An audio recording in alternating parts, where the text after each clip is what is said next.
right, good morning, everybody. Welcome to the Age-Friendly Civic Coffee for September.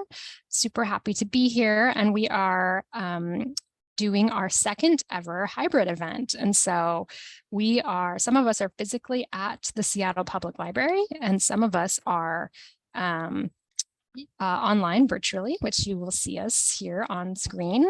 So thanks for your grace as we figure out how to operate in this new hybrid world. I've got a couple announcements at the beginning, and then I'm going to hand it over to our panelists also as we lead this discussion. But just quickly on a technical front, I'm going to ask my colleagues to please empower me with the screen sharing ability. Thank you. We're all learning.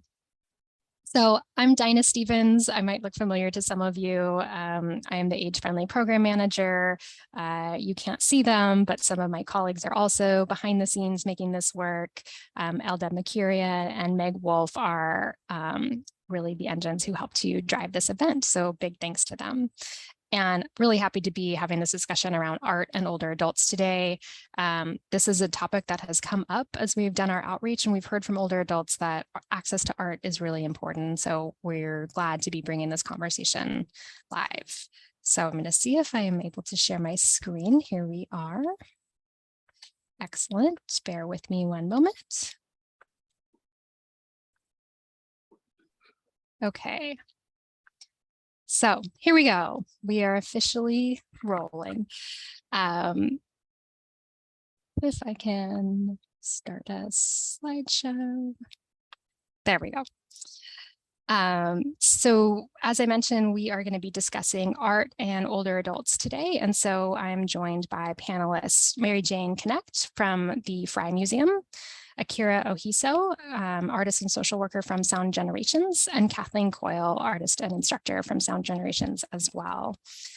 And before we get going, I do want to do a land acknowledgement and just say that the city of Seattle recognizes that we were on the traditional lands of the Duwamish people, past and present. And if you haven't already, I would really encourage folks to check out Real Rent Duwamish and learn how to support the Duwamish tribe and honor the land and the people that we are on today. So it is Creative Aging Month, and we have a few folks with us to tell us more about that. But I think this is a topic I've been thinking about art and what it means in an aging context. We have heard from older adults as we have been conducting some outreach around our business discount program, and we've been asking older adults what kind of discounts they might want, and we hear people tell us they want access to arts, and whether that's art supplies or art museums. And I think that's really telling kind of in this, I don't want to say post-COVID because we are not out of the woods yet, but as we have a waning pandemic and many of us may be feeling that lack of art in our lives and the impact that that's had. And so it's exciting to be able to be in person today and to remind ourselves that art is possible at home and all around us, and the importance of public art and sharing art with each other. So thank you to all of our panelists for being here today. And before I go too far, I do want to also acknowledge that this is a partnership that Age-Friendly Seattle does with the Seattle Public Library. So we are physically at the library right now. And the library really has been a great partner in this event for years. Our trustee colleague at the library who typically hops on here and shares more about their programmatic work happening is on a well-deserved vacation right now. And so in her stead, I will just invite people to visit the Seattle Public Library's website. They actually have a whole section specifically for adults over 50. And there's all kinds of information there about the library's current programming. So with that, I am going to introduce our first panelist, Mary Jane Connect, who is the manager of creative aging programs at the Fry Museum. I think she said that this has been going on for about a decade or so.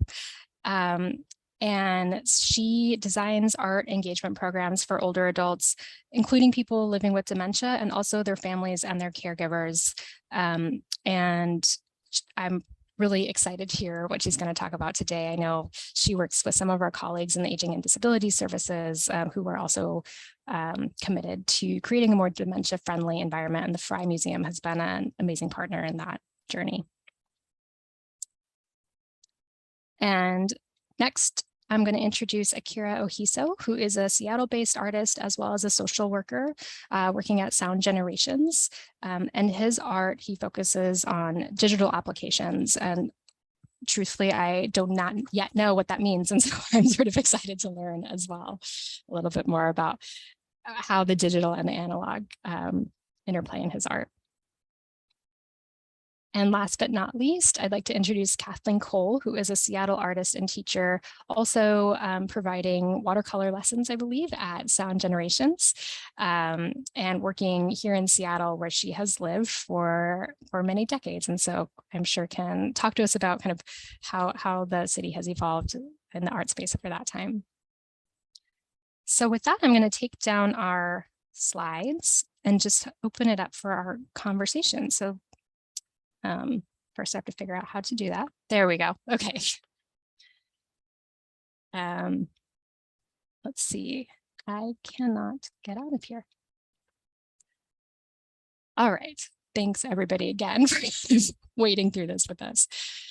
So I'm going to open it up and ask Akira and Kathleen to just kick us off and tell us a little bit about the art that they do. And so maybe Akira, we can start with you. If you could just tell us a little bit more about which mediums you work in and kind of why you're drawn to those and what those mean to you. Sure. Thank you for having me. So digital is kind of a scary word for some people who are used to traditional, mediums for art. But the way I use digital, it's basically on an iPad, and I have a stylus where I use my finger, and I use a program called Procreate. And the humanistic element is still there. I can draw, I can collage, I can layer. And I like this process as opposed to other processes because for me, I like instant gratification. So you're able to see things fairly quickly and get a result quickly. And just for my personality, that works. And I think I like the versatility of digital art because you can take sort of the data or a file and then bring it into the analog world. So you can print, you can make large murals, you can even print in 3D. And so it is digital, but I still go into the analog world most of the time. Interesting. Thanks. And Kathleen, what about you? I'm a traditional artist. I like to work with actual materials, paints, paper. I haven't dabbled much into the iPad art world. So, and I've been a teacher for 40 years for children and adults, but right now mostly my focus is with older adults. And I'm really enjoying bringing art into their lives and getting them to explore it and then seeing them take off and have a lot of fun with it. Yes. Great. Thank you. And thanks for having me. Yeah, thanks for being here. And then Mary Jane, I'll turn to you. And if you could just tell us a little bit about the Fry Museum's Creative Aging Program and what are the elements that any creative aging program should have? Sure, great. Well, thanks again for the invitation. And I really appreciate being able to share more about the Fry's Creative Aging programs, which have been going for a little over a decade now. And, the Fry, we're located up here on First Hill, surrounded by all the hospitals, a lot of the medical clinics, and then a full range of different housing for older adults. Right now on my one side is, market rate apartments going up. On the other side is Swedish building their new emergency room. So lots going on right in this neighborhood. We are a free art museum, and we really take that to heart as far as how we can reach out and welcome people to come in and experience art, or just to see the Fry as a place a community place to enjoy. So our creative aging programs, again, as I mentioned, it's been a little over a decade.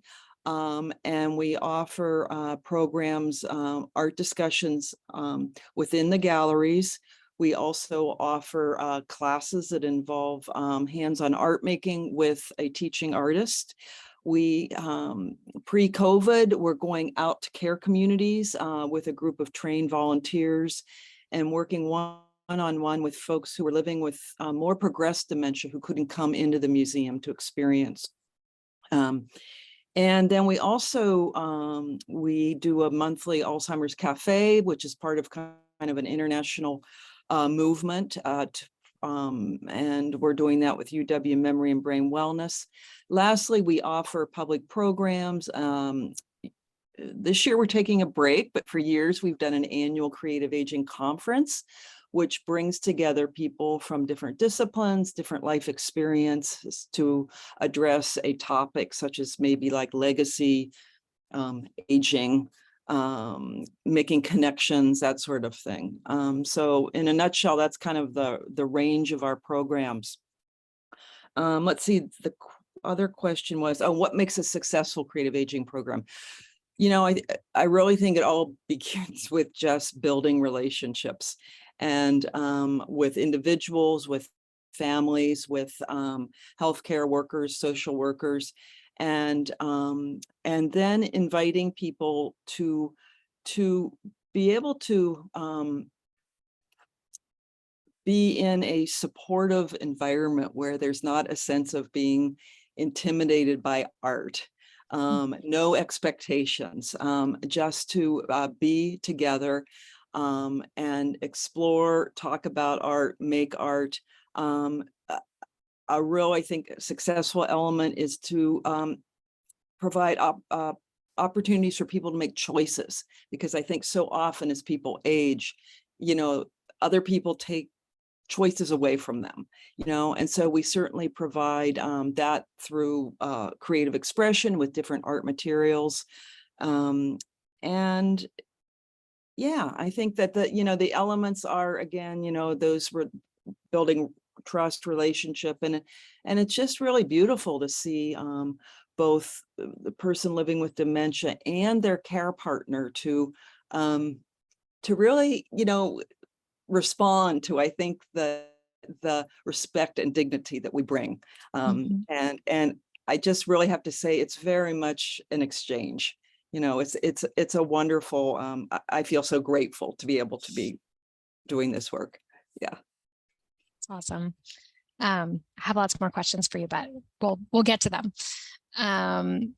Akira, I saw you nodding during some of what Mary Jane was sharing.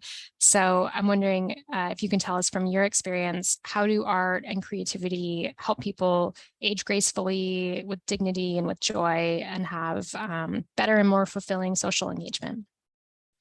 Yeah, I love what Mary Jane said about having sort of these choices.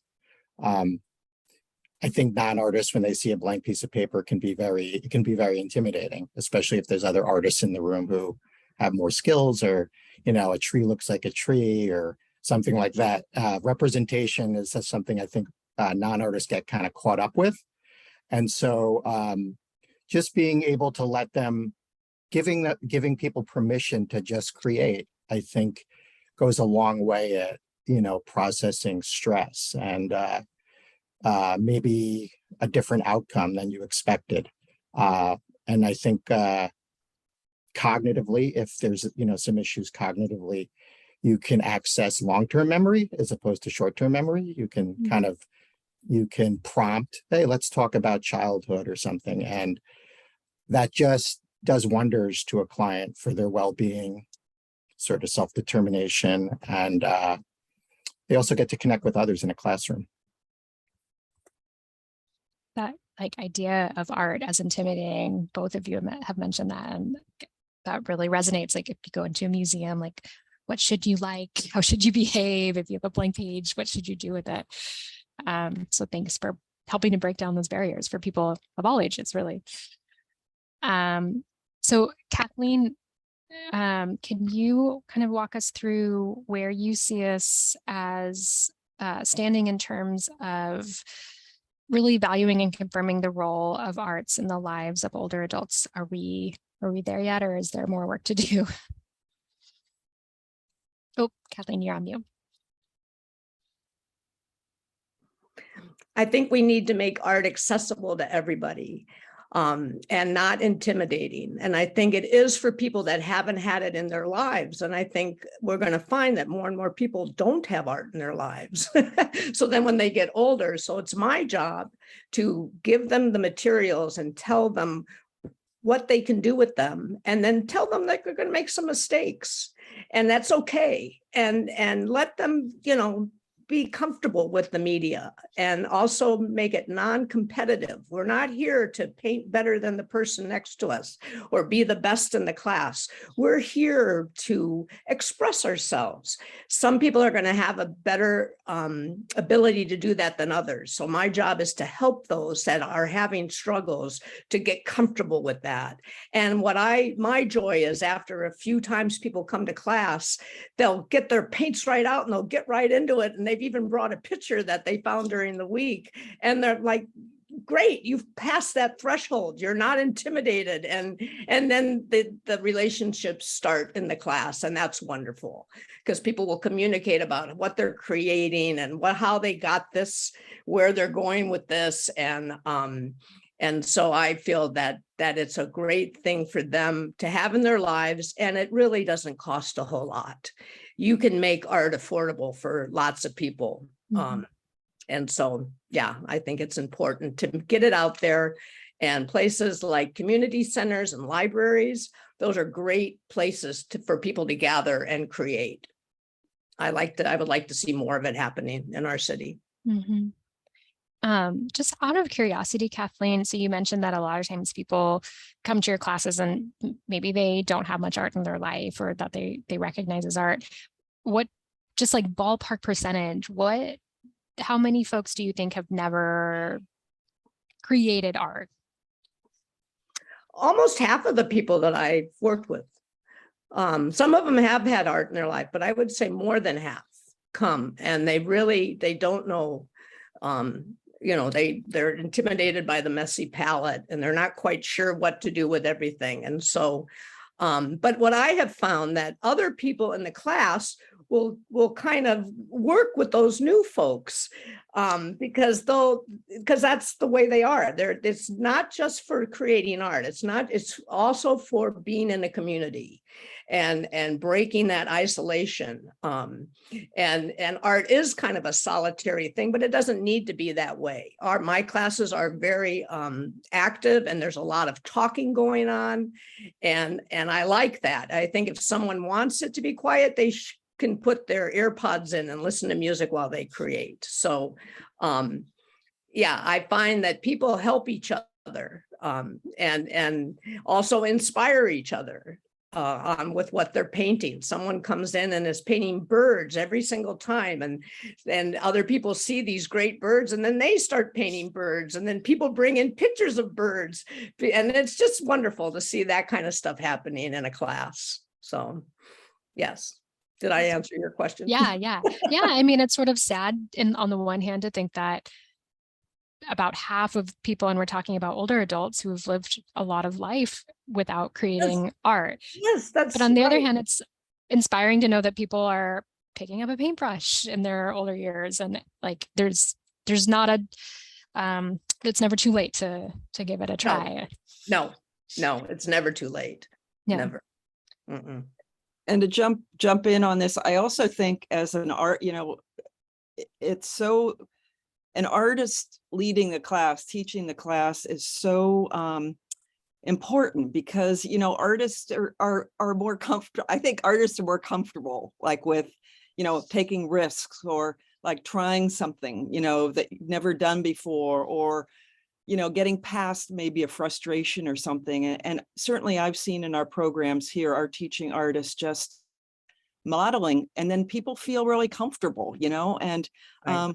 Whereas I think, I come from an organizational management position, and I'm more like, so I think an artist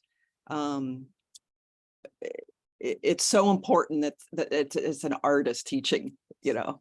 Mhm. And I'm gonna like go off script in our question order, but Sorry, no, it's great. This is what this is about. Hopefully, you know, we want to inspire conversations, not stick to a script. But on that note, Akira, I'm sort of curious, is like in your social worker role, do you feel like your artist hat helps you in how you connect to folks, and what does that look like in your work? Absolutely. I mean, I do art on my own, and it's very grounding for me. I feel like I'm able to be more intentional and present with clients when that's something I do outside of work. And I've always been interested in sort of how art can connect to the subconscious. So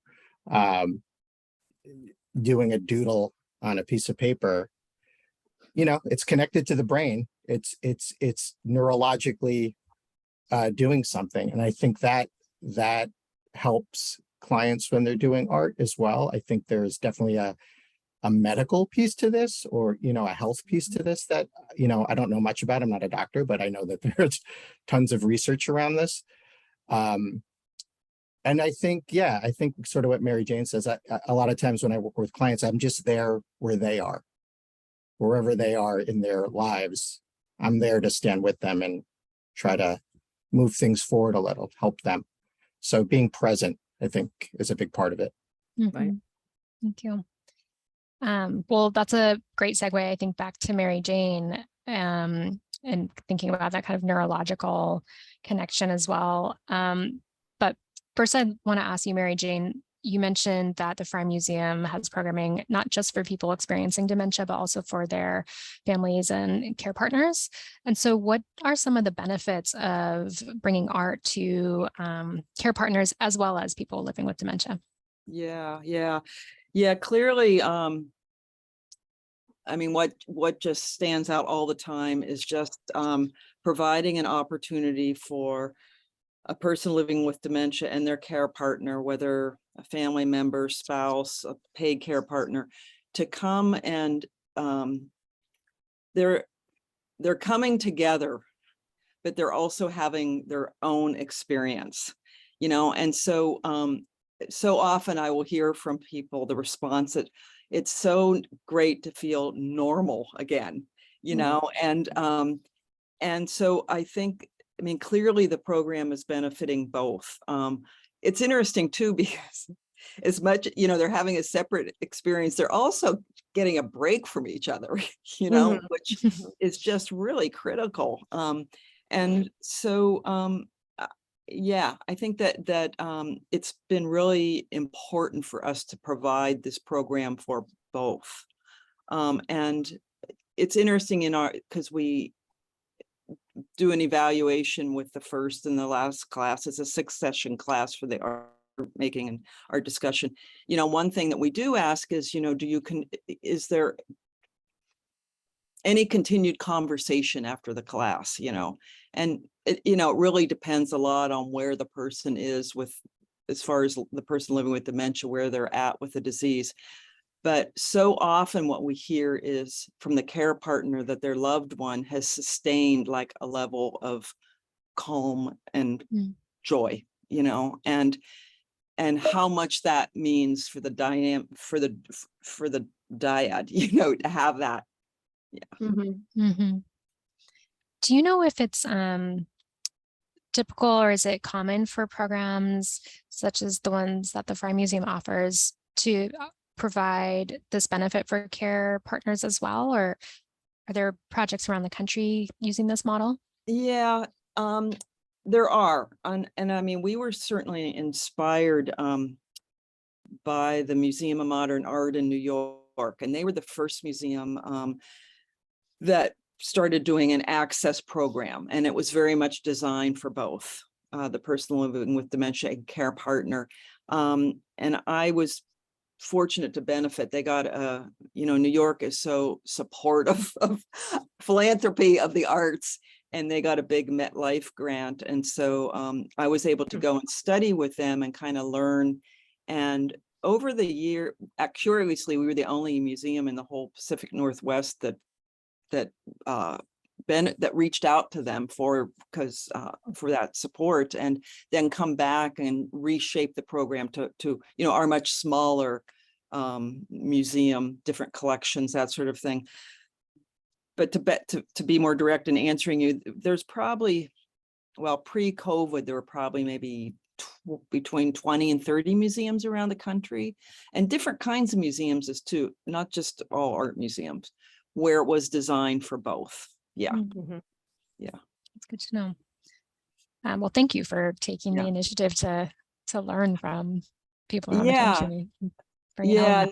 And then it's just been grateful to be able to, share some of our experience, like with Bainbridge Island Museum of Art, and some other museums that now are offering, similar kind of programs. That's great. And if I could add, Kathleen came on as an teaching artist and got support through the city, I believe, right? The for culture grants, which is great. Systemically, I think there has to be boatloads more money coming in to support these programs. It's sort of, the arts sort of have always been, but sort of an afterthought. You'll get money and they'll say, well, you have to make it for an exercise class, or it has to be for a meal, which are important. Right. But telling people also that the arts are just as important to people's well-being. And I think that's what gets lost sometimes, is how we present that to the wider community. Right. And one thing that all three of you have touched on is how much art can facilitate social connection. And we know there's, a wealth of information out there on the benefits of social connection and positive health outcomes. So it is almost like art is like a nutrient that people also need in the mix. So I guess speaking of that, Kathleen, would be interested to hear from you. What are some of the changes that you see in the older adults that you work with and participate in your watercolor classes? I see a door opening for them as an opportunity to express themselves. Some of them, it's not a problem. They have a lot to express, and they'll come right in and just start expressing themselves. But some of them, it takes a while. And I think part of that is the fact that they haven't had a whole lot of art experience. So first they get to know the materials, and I'll tell them that. I'll say, you need to get to know these materials. So just play around and have fun, make some mud, make some mistakes. And then, after a couple times, they'll start expressing themselves. And I just think it's wonderful that, they haven't had a door like that open for them before. And so I'll see a lot of change. I see them come to class early. That's one thing that will make me say they're ready for it. And and they come with ideas, even though I will always have an idea for the students, because that's a big part of art. What am I going to paint? So I'll have something there for them. But a lot of them, I would say almost half of them do their own thing, either something they've been working on or something that's been inspired by someone else. And that's just wonderful, and I don't have a whole lot of rules in my class, because I don't think art really should have rules. And that opens up the doors too. So I've seen a lot of people kind of brighten up when they come and paint for an hour and a half. And I think that's great. Yeah. So, and relationships being made, friendships being made, that here's a chance for them to see a person they haven't seen for a week, and then they'll sit next to each other and maybe, walk home together, or sometimes they have lunch together before class. We have a great community lunch right before my class. So we draw from those folks, and people might just see some of the art around the center and find, hey, where's that coming from? And we might get some folks from that too. So it's definitely a community thing over in Lake City right now. And it's because it's gone on for a couple years. So I'm very proud of the program. Yeah, if I can also add, they're so enthusiastic about Kathleen's class that they come too early. to the center. They're there like before lunch and they have their paintbrushes. So that's just shows you how much people really enjoy art. Right. I would also say as a social worker, I've had clients come through and the first point of access, social work may not be very comfortable for clients. They, you know, they don't want to express their feelings. They don't know who I am yet or anybody, but they'll go sort of around and do art first. And then all of a sudden, 3 months later, they're going to a lunch. They're sitting at the table with someone else. They crack a joke with us at the front table. And that's sort of that unmeasurable stuff that doesn't get shown that Yeah. I think that's sort of the magic, I think. Yeah. Carrie, can you, from your social worker perspective, see a difference in Kathleen's watercolor students? Because I think you work with some of the same folks, right? Yeah, correct. I mean, I think she nailed it. I mean, this class is something very special at the center. It's our most popular class, I think, aside from the chair yoga. I mean, we have to constantly change rooms to bigger rooms because more people are coming. Right. And there's just like, there's community, there's dedication. They have like this reason for coming to the center, and it just opens up the doors to so much more. So I've seen the client come in the first time and be so scared about trying something new or meeting new people, and 6 months later they're a big part of the center. So it's great. It's amazing. Such a, I don't know, I guess I haven't thought of art as an entry point to other things, but it sounds so powerful. Mhm. So, and before I ask another question, so I do want to remind everybody viewing online on Facebook and in the rooms that you're welcome to ask questions at any point. You can pop things in the chat. I'll help kind of feed those to our panelists. So if I don't ask it right away, know that I will at some point. So feel free to like percolate, and then we'll save 15 minutes or so at the end specifically for Q&A too. So we've talked about art, like the creation of art. So I want to switch gears a little bit and talk about art as something we learn about, enjoy, see around us. So Mary Jane, I'm going to go back to you and ask you, in addition to providing opportunities for older adults to create art at the Frye Museum, I think there's also opportunities for people to learn about art. Can you tell us a little bit about that programming and what it means to have art talks, specifically that don't rely on short-term memory? This is something Akira brought up too, this kind of short versus long-term cognitive abilities. Would you mind bringing up just for a moment that Yeah. one slide that I sent in the galleries?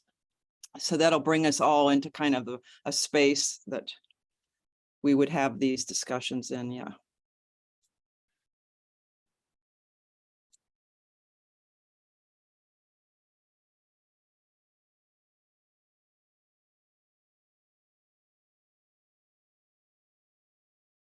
Great.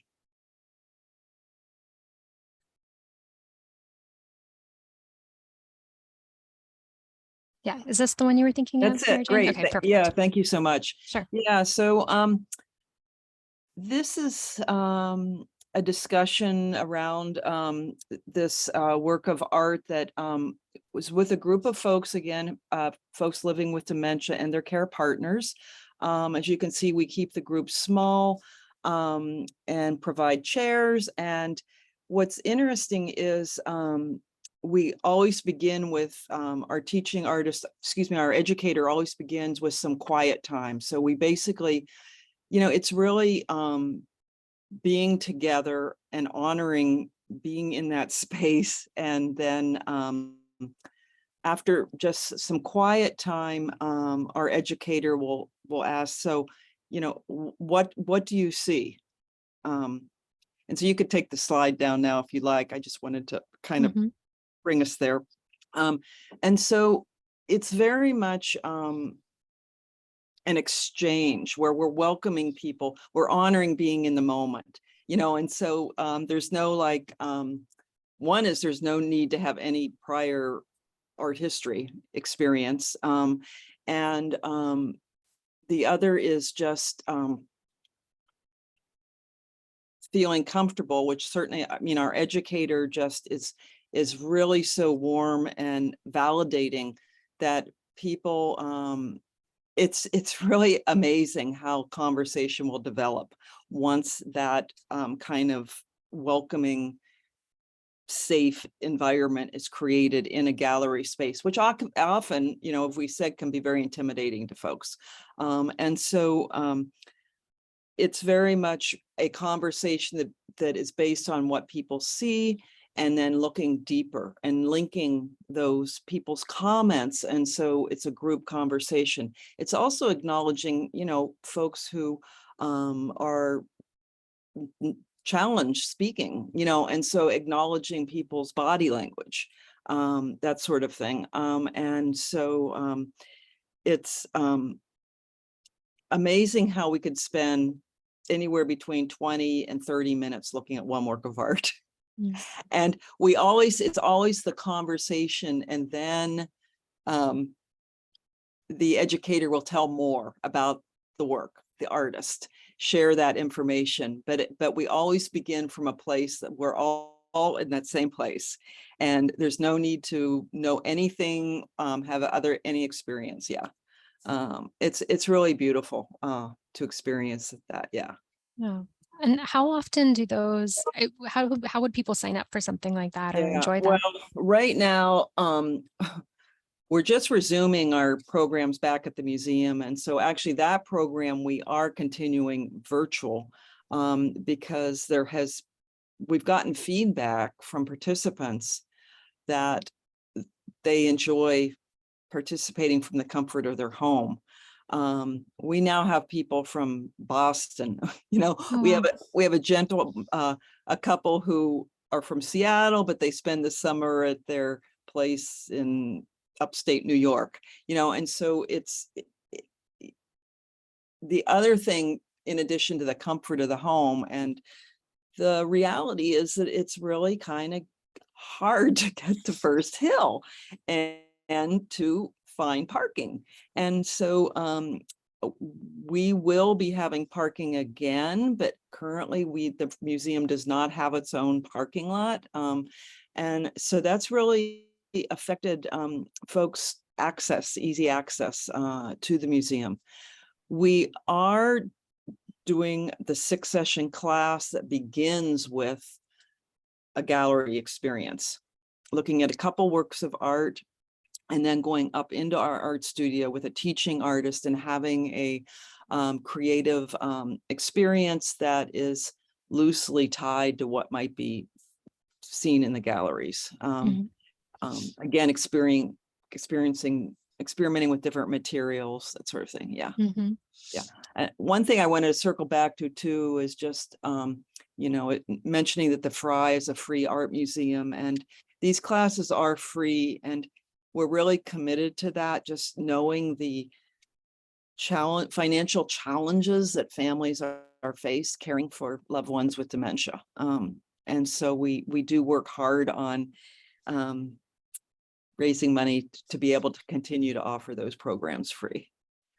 That's great. Much Yeah. needed. And as Kathleen mentioned earlier, art is, you know, all about experimenting. And so we're experimenting on all kinds of platforms now and just figuring out, learning what works. And it's great that it's accessible to so many people. And Kathleen and Akira, I know that both of you also have experience with kind of art in public spaces.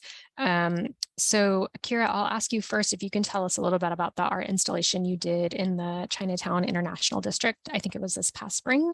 And what are just your thoughts on kind of the ways art affects us when it's around us on a daily basis visually?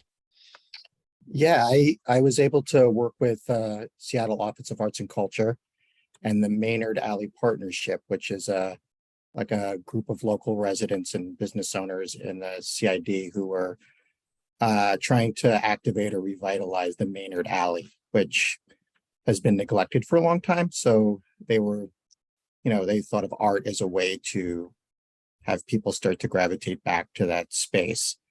And there were some parameters in place, but generally they were looking for art that talked about the history of the International District, the diversity of Asian culture, and sort of the immigrant experience. So I ended up doing, and if you want to show one of those Yeah. noodle images, you can.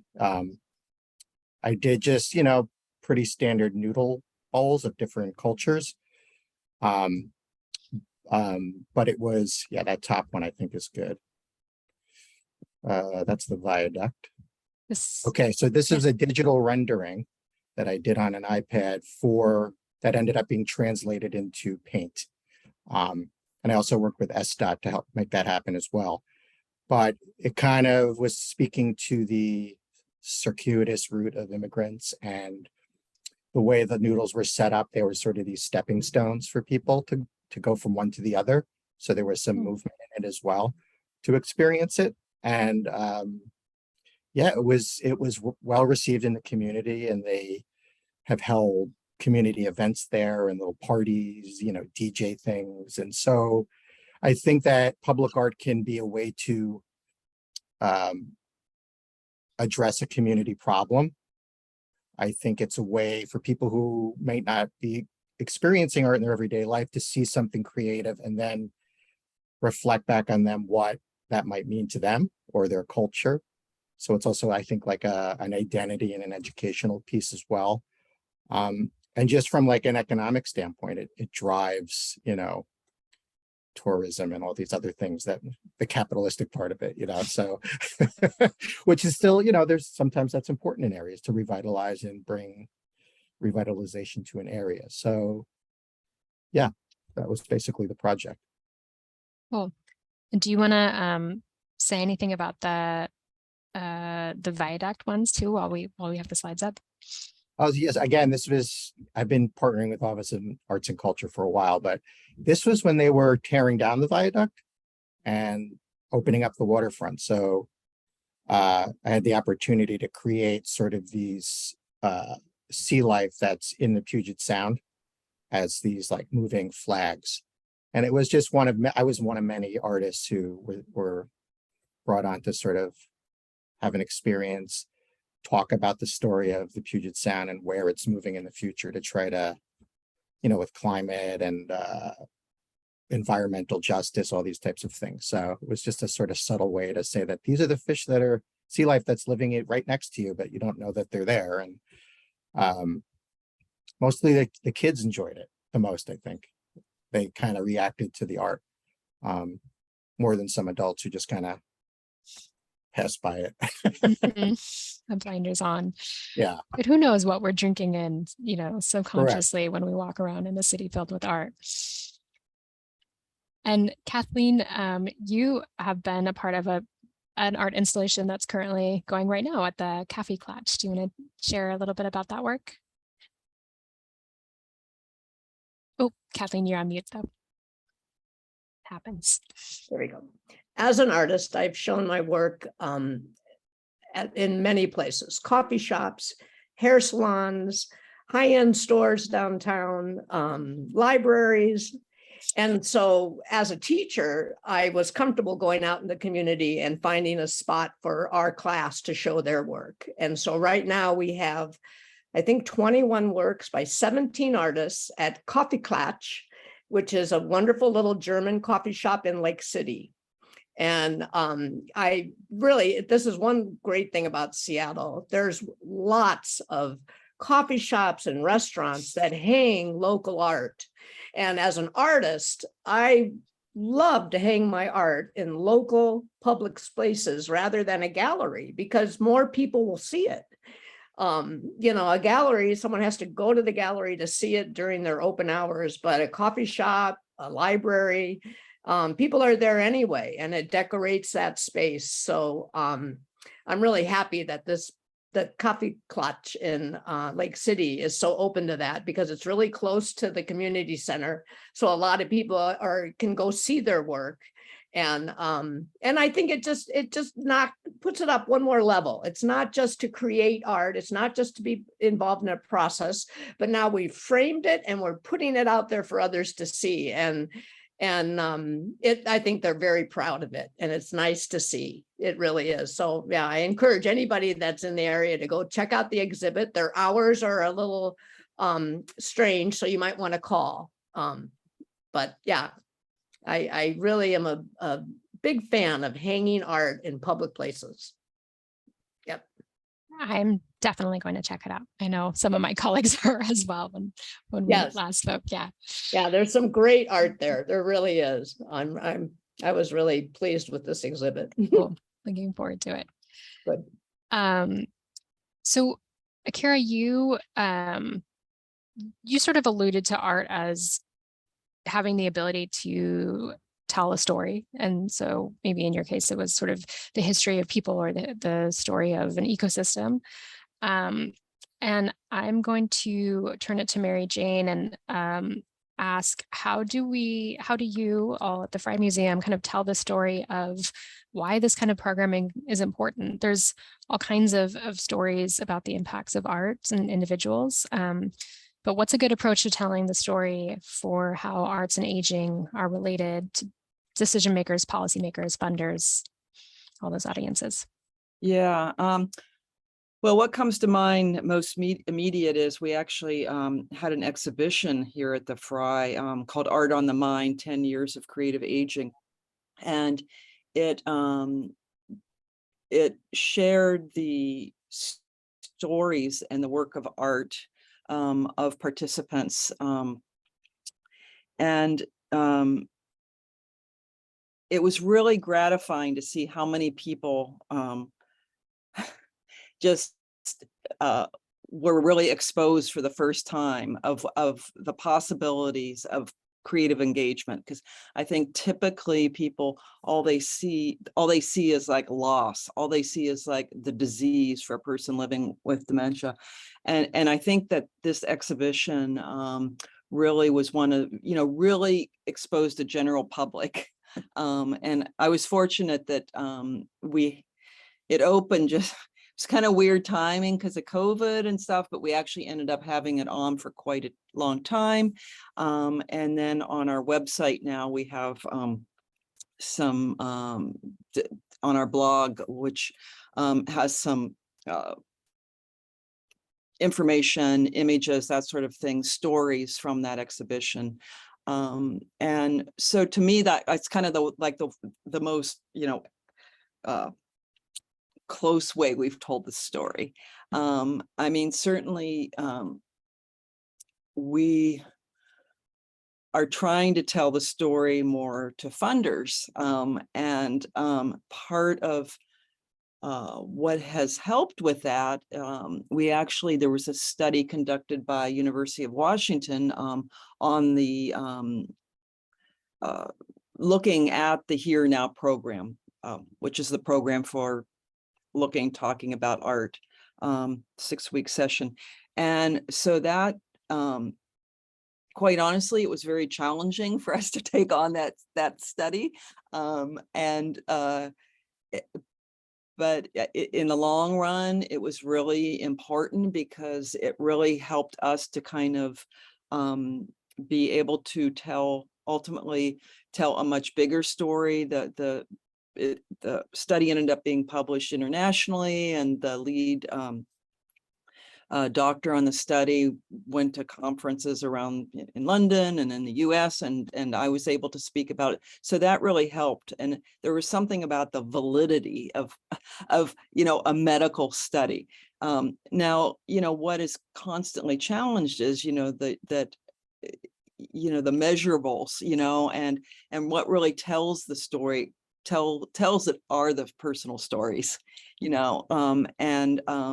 so we try to share those personal stories as much as we can. Can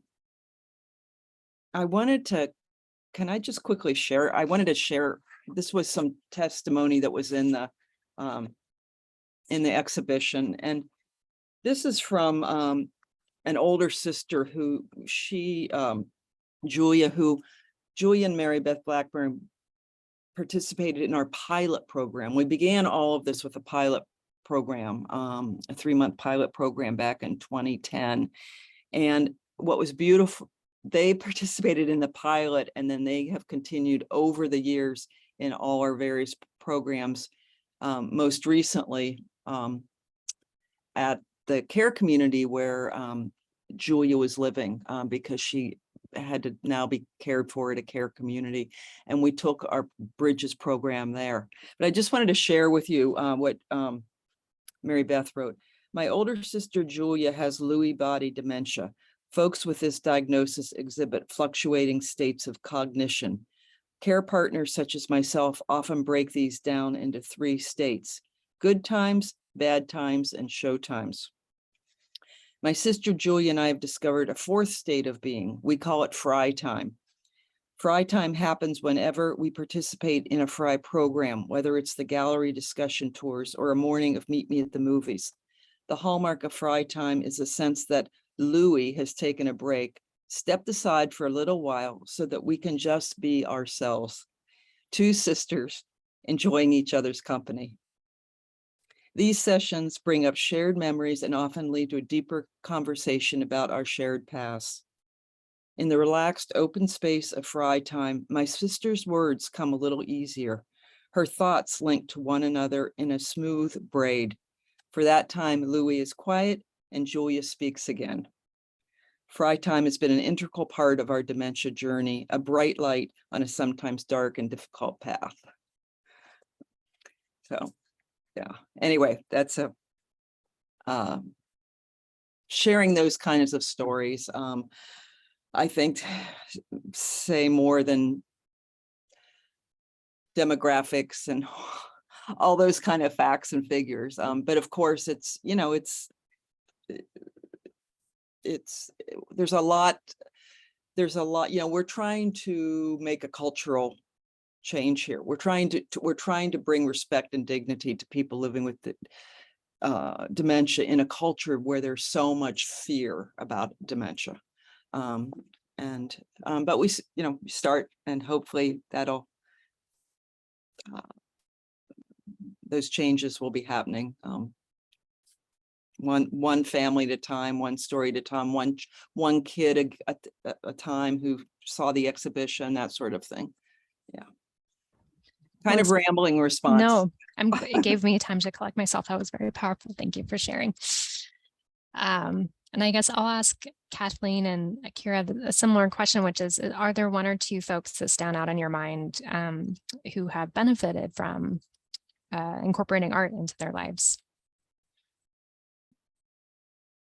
I know one story where I had a woman come into class and I showed her the paints and I said, anything on your mind? And she goes, I'm going to paint the clouds. They can't take the clouds away from me. They've taken everything else away from me, but they're not going to take my clouds. And she sat down and she painted a picture of clouds.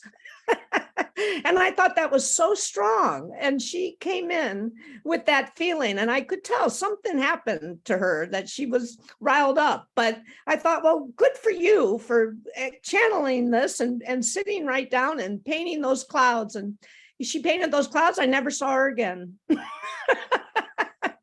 So, and that happens, you know, I'll see people once and never again. And then I'll see people maybe every 3 weeks and then there's a core group that comes every time. But, you know, that she stood out in my mind. I really remember her. That was in the beginning of my teaching there. And I really felt that I had given someone an avenue to express themselves. And she left the class a lot calmer than then when she came in.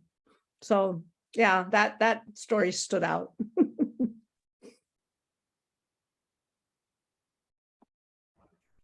Akira, you're on mute. Got it.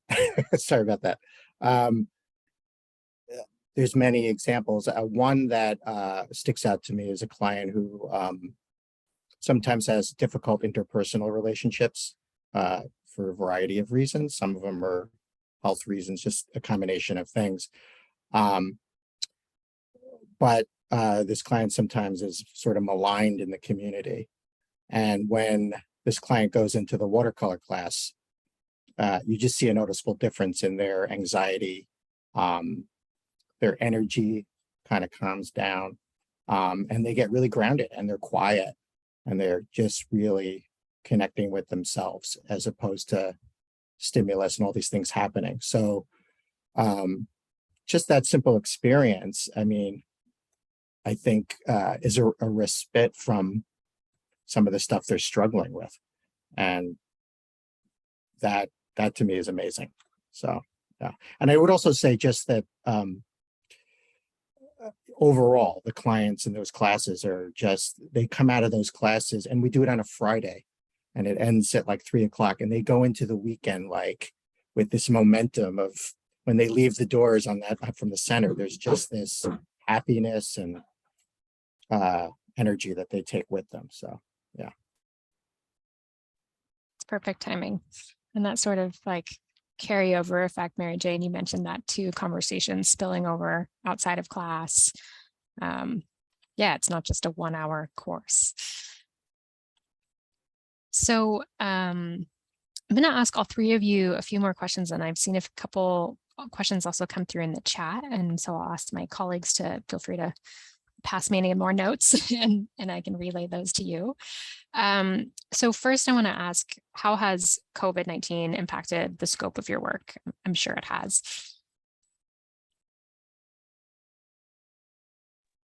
And I guess, yeah, Akira, go ahead. Just from a social work perspective, it just created a lot of resources slowed down. Clients couldn't access resources because no one was answering the phones or checking emails. And, you know, our program is small enough where we adjusted fairly well to getting meals to clients. We ended up doing a delivery system and things like that. But being able to see clients face to face and just that lobby conversation, the cross-pollinating that wasn't happening, you know, coming out of this, I've seen such complex cases, you know, just overload of problems that were left for a couple of years that just weren't getting addressed because no one was helping. So yeah, it's tough now. And I think right now, what I'm just trying to do is be present and let's see what we can chip away at here. Let's see if we can find support systems that can slowly work on this. And yeah, it's not bleak, but it coming out of it was tough and we're still in it, but I hope we can recover. Especially for seniors, I think the technology issue is huge because so many people are intimidated by Zoom and computers and email and text even. And so, yeah, COVID certainly impacted, although a core group continued to do watercolor with me. But boy, after COVID, that's when people really needed that social connection, even more so than before. And I think that's why my classes have gotten so popular again, because of the social aspect of it. And so I think COVID made us realize how lonely we got. And now we're going to do something about it. So it did impact, but it did teach me how to teach online. I mean, and so I don't think I would have figured that one out if I wasn't having to do it. And now I'm comfortable with it. So yeah. So that's that. Also, technology can be, I think Mary Jane was saying how getting from one point to another physically can also often be a barrier. I think if there was more, and Seattle's a tech city, so we have the capability. If there was technology that can be sort of education and training, there could be technologies where you can be doing art on some sort of pad that's being shown on the screen to other people and back and forth. So that technology also can be very helpful. It gets, you know, there are very negative aspects to it at times, but it also has the ability to connect as well, I think. Oh, and I think it shouldn't have negative aspects. I think we should have programs for seniors to get them comfortable with Zoom and comfortable, or even their caregivers comfortable with it, because sometimes, yeah, I found during COVID that Zoom helped me cope with isolation. So if we made that accessible to more older adults, then maybe some of their days wouldn't be so lonely if they had a Zoom art class or a Zoom even conversation hour. And so I would love to see more help for them with that, because I do think it can be intimidating, but it can be easily learned. So. Yeah, I think that I don't know, from our experience here, I think we will continue some thread of some virtual programming, but just being together again is so much needed. And when the pandemic hit, we actually we didn't jump right into doing virtual programming for a number of reasons. We wanted to just kind of hang tight and see what was going to happen, but also what we did is we shifted and we created digital resources that are now you can access them on our blog. And so what we did is we tried to kind of somewhat model after our experiences here in the museum. So we art discussion, art making, sing-alongs, which we did do with our Alzheimer's Cafe. And so we created those resources, which was a huge learning curve, and to create those, and then have tried to share those. And what's great is I think that they're going to have just a really long life on our blog, and people are accessing them from all over the place. We just resumed the Here Now class, but when we did it virtually, I mean, it was quite an experience, and putting together art kits and mailing art kits and the whole experience, and just feeling the whole time though somehow just feeling like we weren't getting it to create. We just weren't able to really feel like we had that community that we would establish here. And finally, at some point, I just said, just let go. Just we're doing the best we can on this, But in many ways, in October, we're now beginning our usual 6-week class, which we'll offer probably 5 times a year. And in many ways, we are starting over with participants because of the impact of the pandemic on, folks with dementia, where it clearly progressed the disease at a much faster pace. And then care partners as well, most all of them being older adults, how, again, as Kathleen mentioned, I mean, the isolation, just how that so unhealthy. Yeah. So yeah, learned a lot from it. Yeah. There's so much interplay with kind of digital equity as well, right? And not everyone has access to the same internet, to the same devices, to the same skill set. And so there's a lot of layers to this. I have a couple more questions for you, but I do also want to make sure we get time for the ones folks are asking. And so first, I want to just kind of offer a broad message that we will definitely be sending out all of the resources that have been referenced to folks. And so normally, if you've attended Civic Coffee before, you might be used to us popping a bunch of links in the chat. What we realized the last time we did a hybrid event is that that's not quite equitable to the folks who are maybe in the room. And so we've decided to take a new approach this round. So we're compiling all the resources that have been mentioned, and we'll make sure those get out to folks who attended this, as well as we can link to it on our Facebook page. I know some folks are watching us on Facebook too. So we'll do our best to make sure this information gets out there. So I'm going to share a question from Alexis, who asks, I think she's in the room next door. Thank you for providing info and arts for seniors. I would like to know the locations of these programs. And besides art, what can we also find? Music, Zumba, dance, other performing opportunities and classes. And I'm going to also kind of wrap that in with another question that we got on Facebook from someone who was also wondering about music instruction and singing. Says, my mom loves singing, offered by Lake City Community Center and Full Life Care.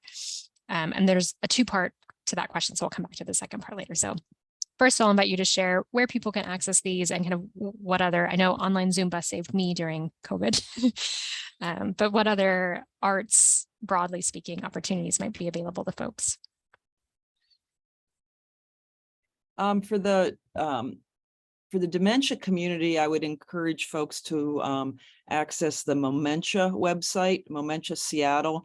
And Momentia is essentially a grassroots organization, grassroots movement of supported by a number of organizations and community members about supporting people living with dementia so that they can still be part of the community. And so there are a variety of programs, art making, dance, singing. Again, a lot of those are starting to slowly resume, but they're held at different, some at different senior centers, different organizations around Seattle. But there is a nice broad offering of the different arts.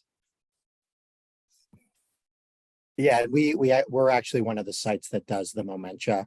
Lake City Seniors is partnered with Momentia, so we've been doing that for a while. We actually had one yesterday with the Spanish-speaking community. It was wonderful. There's also we're partnered with Silverkite, which is an arts organization that works with seniors, but they do a wide variety of. They do drama. They offer singing, like they did a Christmas Carol. Or singing thing last year that was, and you got a songbook and could sing along. We have 2 dance classes, rock and roll dance and Latin dance. So those are other ways to express yourself. And right now, Kathleen is the only visual arts. And right now that's going strong. So no need to putting anything else in there. I'm so thankful that we have a room that can accommodate a class of 20, because it's just wonderful. We just keep adding tables and keep spreading out. So I'm just so happy that we have not had to turn anybody away because of room size. And so, yeah, that class is going strong.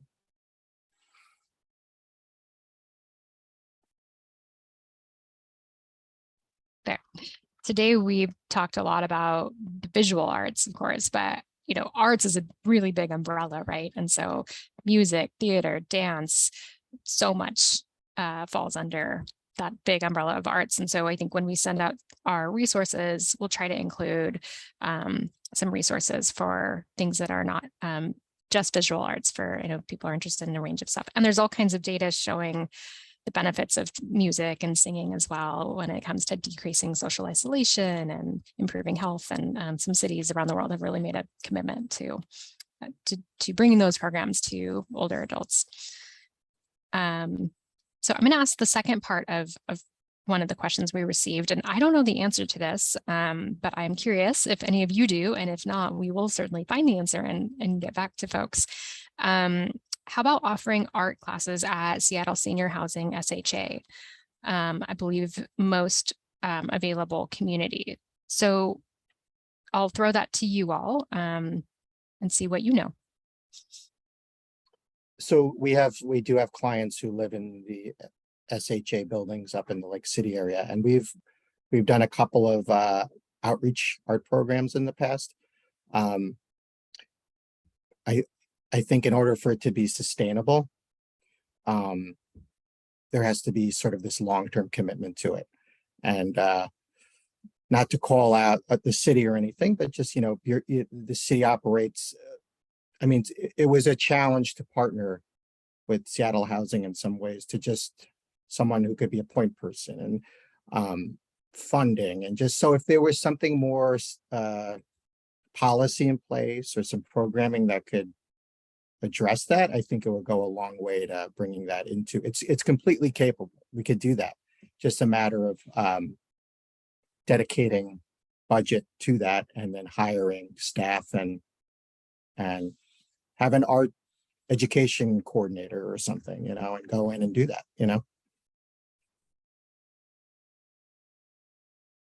And Akira, were those, just out of curiosity, those classes offered at the housing, physically they were located in the housing buildings? Yeah, we ended up setting up in one of the community rooms a couple of times, sort of changing the culture that there's actually an art class there was the tough part, because we were doing these sort of one-offs and it wasn't catching on. And there'd be a lot of sort of those kind of clunky communication systems and things like that. So it was a challenge. There were some barriers there, but if the policymakers looked at ways to include art professionals into these decision-making channels, then you would be hiring more arts professionals to these sorts of positions that could then integrate that. It takes that kind of will to do that. I think, my opinion. Yeah, well, you're a practitioner there. So, and just so folks know, so we're all on the same page, SHA stands for Seattle Housing Authority. And there's an interesting relationship between, so it's not just housing, but there's also services offered at SHA buildings and case management staff who are embedded in the SHA buildings. I'm still learning the models myself as a fairly new Seattleite, but I think that's kind of a fair summary, unless others have anything to add to that. Cool. Well, I'm glad I got it right. So I guess that's a good segue to a question for all of you, which is, how can the City of Seattle, Age Friendly Seattle, as part of the City of Seattle, we're housed within the Aging and Disability Services unit. And how can the City of Seattle help ensure that all older adults and, thinking about barriers that folks might face, and how can all older adults, regardless of race, income, ability, neighborhood location, have access to the benefits of art?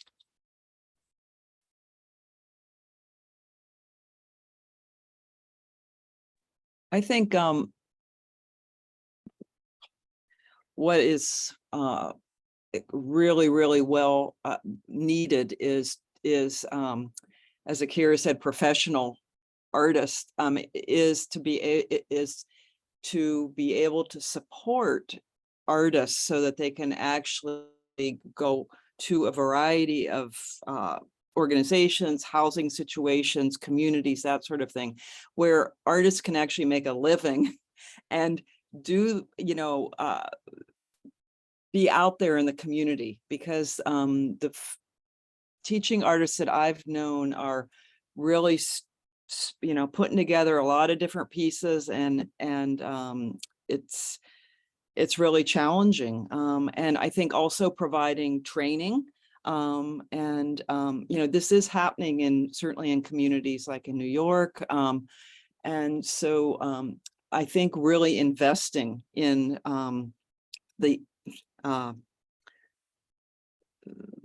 the people and infrastructure which is needed. Yeah,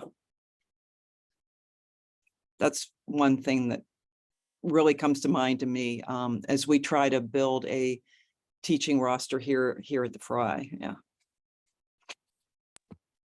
And no, good, that's okay. Just also that we have to make it clear to the policymakers that the creative practice is just as important as exercise and eating well and having a healthy life. It doesn't have to be drawing or any creative practice. And I haven't seen the support on on a sort of a macro level that will trickle down and as Mary Jane said, pay artists, living wages and able to live in Seattle, because the creative class, there was just an article in Crosscut about this, that there is a creative class who's starting to branch out away from the urban centers because they're getting priced out. There's no jobs. And so, yeah, that's the bigger piece that has to happen, I think.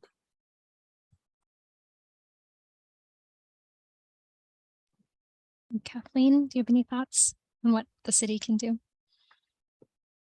I think overall Seattle has resources and programs out there for artists. I think there could be more. I kind of hate to see the tech industry take over, because we were I thought, a really strong arts community. I mean, not just visual, dance, theater, all of them. And yeah, as our city grows, we need to grow artistically as well. So we pay our artists and our dancers and our performers, and also pay those people to come out into the community to touch others, just, not to be professional singers or professional artists, but to have that creative aspect in our life. And I think we got to be careful. I mean, this has to be for everybody, not just older adults.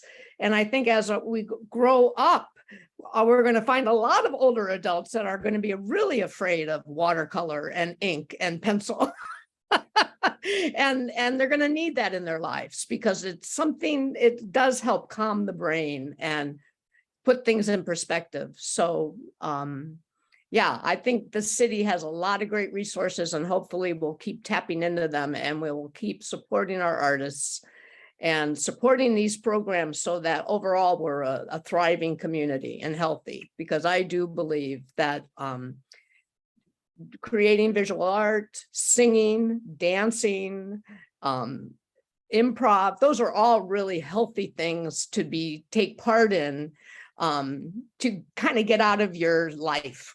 And we all need to do that once in a while, and those are acceptable things to do. So yeah, I've got my fingers crossed for Seattle, but I'm a little scared because I know more and more artists that I know are struggling more than 10 years ago.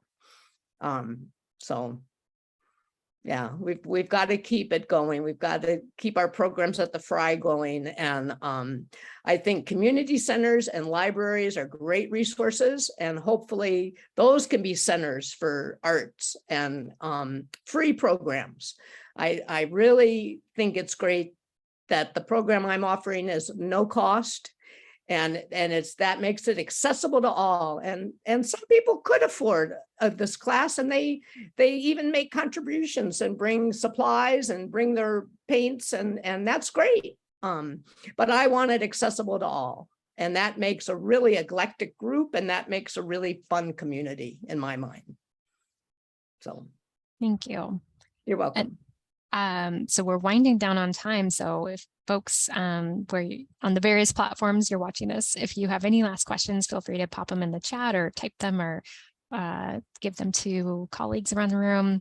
And as we do that, I'll just ask each of you if they're what's one thing that you would like to leave us with today, or that you would want people to know about arts and older adults and their families and caregivers.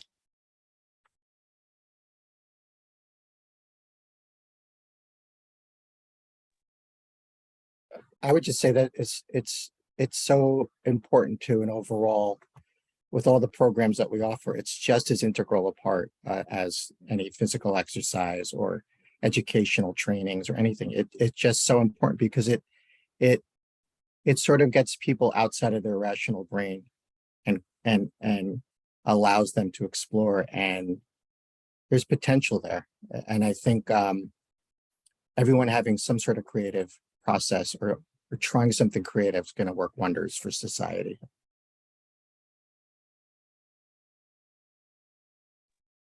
Yeah, I totally think this thinking in those same terms. And I also think I encourage people to be curious and have a sense of wonder, and recognize that, you know, older adults, we've had many life experiences to build on and reflect on, but also that there's opportunities for new kinds of expression or communication, and to take risks. Yeah.